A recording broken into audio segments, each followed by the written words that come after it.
They should write down themselves what they're going to do next week, not for them. And first of all, you can see when this change came in, people are almost like, wait a minute, what? You do the paperwork, don't you? No, because you're trying to mobilize and activate someone. So these are really important kind of shifts as we try and make, sometimes you create scaffolding, but you make change. And in the end, we're trying to make people not just make better decisions, but be better decision makers in their own right, which I think goes to your point. So you mentioned something about activate. Can you give us an example of what distinguishes the intervention that changes behavior for a moment, so you change the person that you said, you asked him what you're going to do next week, yes, to changing his identity for a lifetime? And so can you give us a bit of a sneak peek? There's something more cooler than nudging called boosting. That David Halperin is working on. So I want to understand, what does boosting do? Does it change someone's identity forever? Does it leave an imprint, a soul print? Very good. So yes, this is, I mentioned it, and thank you for pushing on it. If I'm working on a book here, spending some time here and also on Boost. So I'll give you an example, and we were just talking about it, from, again, young people. This is some work in the US, but we see it in many other places. So young people who, in Chicago classically, brought in quite difficult circumstances, and they have learned in their lives, if someone pushes you, you better push back. If someone comes along and you're a young kid and says, can I have your pocket money? If you don't push back, they'll come back tomorrow and ask for your mobile phone, right? So you learn it, and then you learn to react hard. This leads to violence often because it becomes inappropriate as the kids become men. So there was this program called Becoming a Man, developed by Chicago, and it was inspired by a murder, I'm afraid to say, of a young, lovely PhD student from Senegal, actually, who was shot by a 17-year-old. He came out of the library, he had books on, it was late at night, he gets stopped by this kid. He must have just paused, resisted for a second, he gets shot and he dies. Now that 17-year-old was eventually given 120 years in prison. Was that going to make a difference if it had been 200 years or 300 years to his behavior in that moment? So the idea of this Becoming a Man program was that, we need to reach into the minds of these young people. And so this exercise, and I was just explaining, if it's not too long, they'd give these young people, put them into pairs, and they'd say, here's a ball, I'll give the ball to you, I'm supposed to take it from you. You can imagine these kids start scrapping, and they pull and they're punching and whatever. And then eventually, calm down, okay, let's talk about what happened there. And they'll say, why didn't you just ask him for the ball? None of them ask. Well, why would I do that? He'll think I'm a punk, that was the word. So they said, well, let's ask him. If we'd said, would you give him the ball? You'd say, yeah, it's a stupid ball. What do I care about the ball? But it illustrates a very profound point, which these young people have got a mindset, which is, I push back. And the kids themselves call this program, it's based about cognitive behavioral therapy, but Control-Alt-Shift. Like you do on a computer, when it's not working properly, you press it. So when you become emotional and angry, wait a minute, I just stopped myself. Is there an alternative?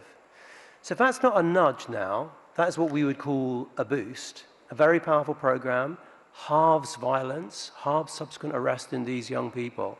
This is very powerful for lots of things. We could all use a boost in a similar way, sometimes. I'd like to reflect on that. This relates a lot to social welfare, because welfare or social welfare changes a lot of outcomes for people's lives, but the question we all need to ask is, does it even shape people? Will they grow? What will happen to their mind?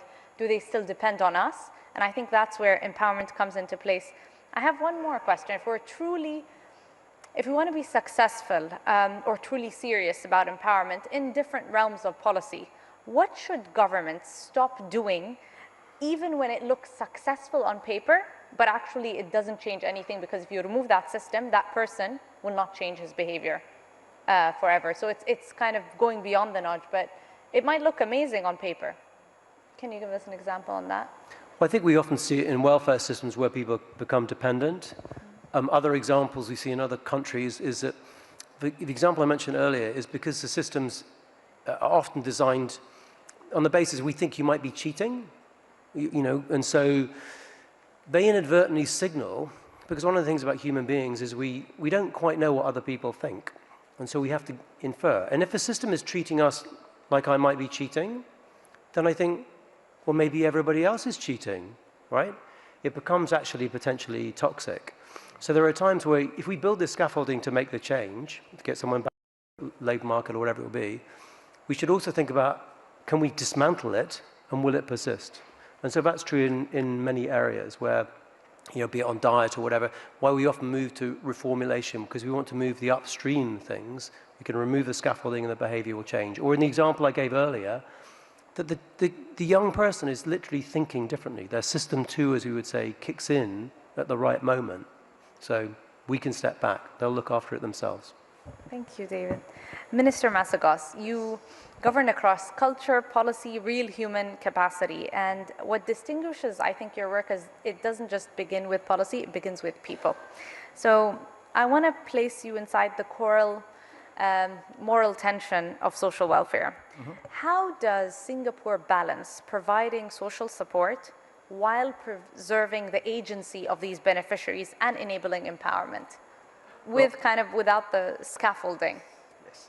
Well, thank you for the opportunity to address the esteemed audience here, and also to have an interaction with people who know where the evidence is. So all of us know how to do it, but governments need to decide who should be doing it, where it should apply, and when.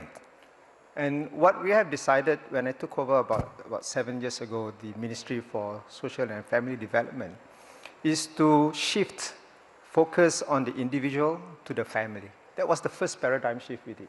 Because when we want something to last, or even something to begin, it begins with the family. Values get transmitted through the family.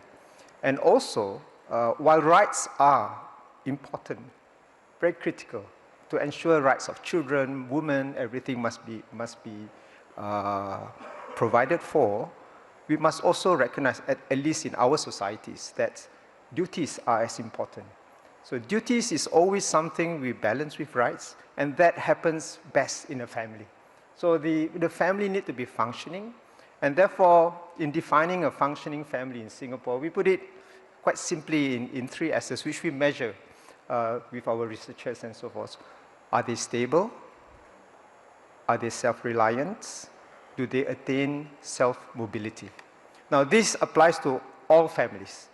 And some families, though, do fall through the crack temporarily, and how then do we bounce them up to attain these 3 S's and not lose these 3 S's?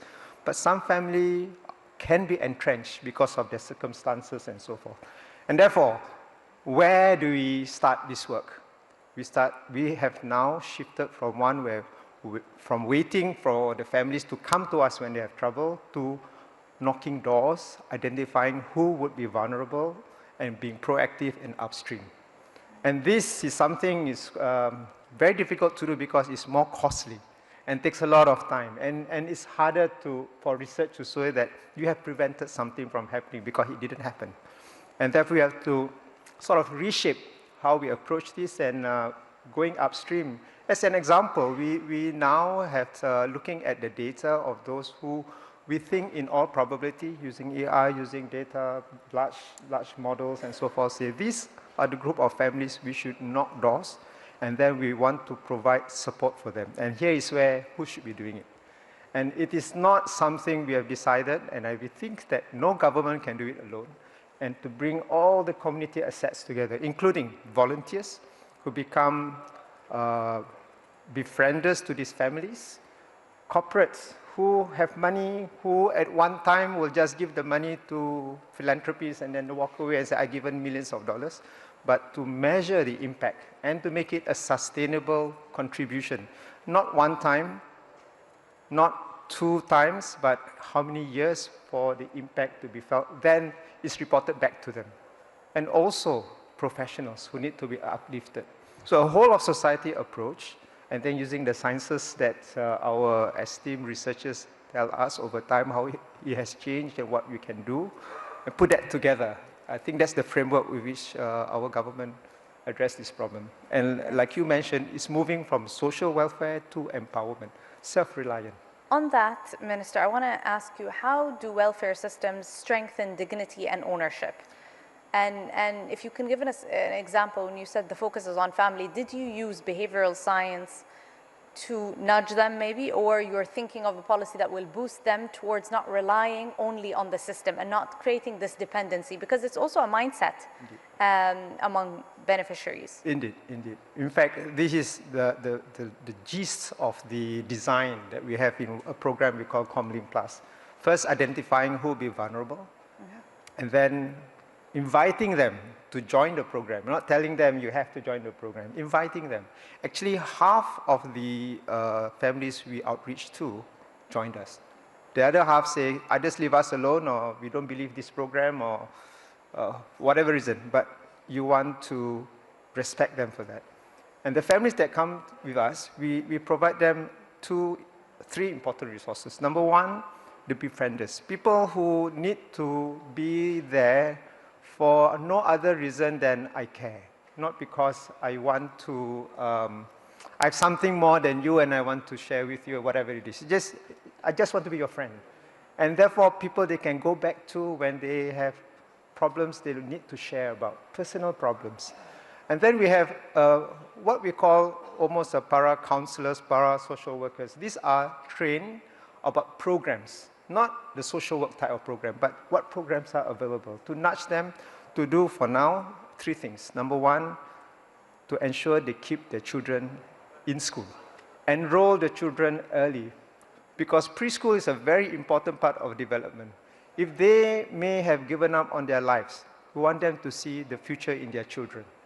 And that how did you nudge them to ensure that they enroll their kids? Like, what policy was it a nudge or a decree or a law? Yes. The simple policy is to give them money if they put their children. So an incentive with money. But incentive. If you remove the money, what's going to happen? Did they believe in it? Do they believe in the power of early education? Which is why the befriender is important, to persuade them and to show them what works. I come from a family which benefited from social mobility. And when I meet them and say, look, I used to be like you too. I live in a home which I rented. I moved 11 times before I was 3 years old. But in Singapore, you don't have to be like this all your life, all for your children. Just keep your children in school. Start them early. So that kind of advice, that kind of personal connection is important. But many people who do this don't know where the programs are. And therefore, you need to have trained coaches who know what different kind of archetypes of family need. At the same time, then, those who we know could be in trouble or need more therapies and so forth, that's when the social worker comes in. So again, it's a whole of society program. Just one point is that much of the incentives are contributed not by the government. It's given by corporates who say, I want to do the preschool program. I will give $10 million every year, but you make sure you spend it, and I want to see the impact. So they see the connection between being good, not just a company that makes money, but with a social mission. Actually, we have also found out that the employees choose this kind of company, especially the young. And putting this all together is something we have started moving for the last 3 years. But again, research is going to be very important to validate whether what we are doing is good, what we're doing is impactful. And I say, we don't want to conclude that this will have a good outcome, but certainly we are happy with the involvement of so many parts of society together, including the dignity that we give to the families who want to do this. I think when we talk about welfare and empowerment, it's not a simple equation to say when we use this nudge and we remove it, what's going to happen to the people. We need to really study it over the long term. What kind of, who people become, did they grow, did it change? And what I'm hearing from you all is empowerment and social welfare is more than design. Yes. It is about understanding the proper discipline of policymakers to really stick with the decision and self-correct along the way, especially with dependence and social welfare. So it requires a lot of courage. I want to end as a joint question for both of you. How do we know when the support is still helping, or when it's quietly replaced people's judgment that they don't even think for themselves anymore? in your case, giving the money for young parents to put their kids in school, they automatically will just enroll them because you gave them the incentive of their money. Remove the money, I don't think so. They really believed in it could be applied to health, to parenting, to a professional life. How do you know that they really believe in it? So maybe the idea of boosting, and I just want to clarify what I mean here. When welfare builds capacity and it changes people's mindset, it builds dignity. Yes. When you are building dependency and you took away their agency, you're kind of creating this kind of reliance and it erodes dignity. And so the question, and maybe the highest ambition or goal of social policy, is not better compliance to my nudge, it's stronger people.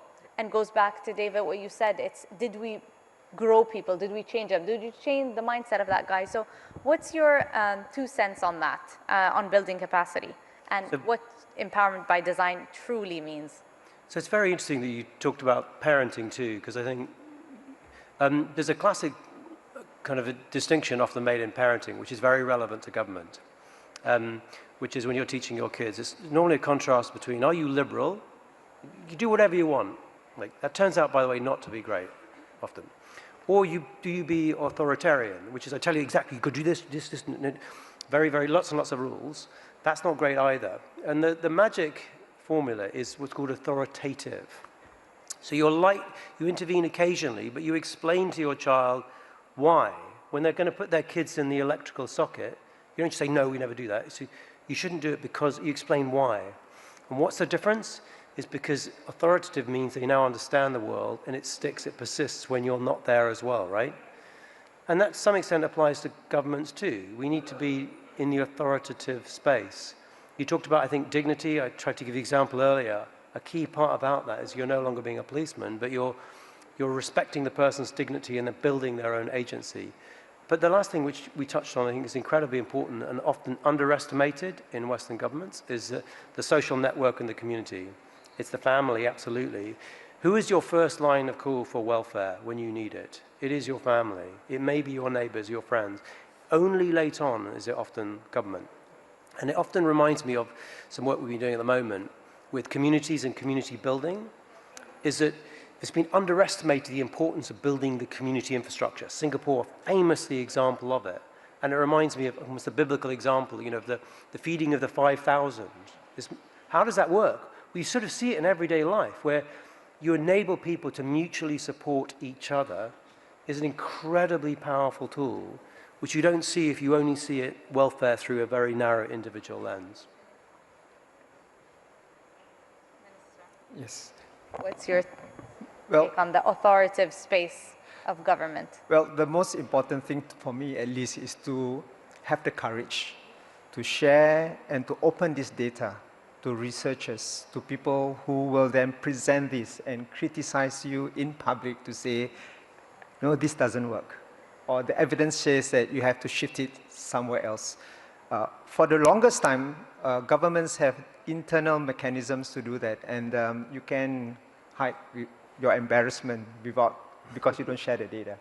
Today in Singapore, more and more of us are in various parts of government want third parties to come appraise us, give us a critique, even publish the paper, and be open about it. Because we know that the virtue of all what governments want to do, this is always the part that we are very happy about. But the courage to accept that there are failures and that we need to shift can only come from people who produce this from evidence, from research that is objective, no motivation, not a political opposition, whatever it is. And therefore, you can take it even with a pinch of salt, and then you move on. They say, yes, this is something we have misgivings about, we should move on. And this is how Singapore has improved over the years, starting from internal criticism and not sharing it, and now, hopefully with more courage to share this data with the external evaluators to tell us how to do it better. I think as I reflect on both, the quiet truth of maybe behavioral science is that every system we build is building a human being, not loudly, not dramatically, but relentlessly on what it assumes as a policy, what it rewards, and I think also maybe what it requires. And if we take social welfare, it's also a teacher. It builds capacity. It's telling these people and these beneficiaries whether they're capable, whether the government believes in them, whether they're trusted, but also not to comply, and whether they're expected to try on their own. Yes. And I think for us, as you said, data, the authoritative space of government, we need to kind of explain why, but also create that ecosystem around it. So it's not just one cut solution. Indeed. I know this is the end of our session. There's 30 seconds. I just want to say thank you for your time and insights today, and we can't wait to understand what boosting can do to policy, and also understand and learn from Singapore. If there's something beautiful about Singapore, we love the intellectual humility you all exude from all governments around the world.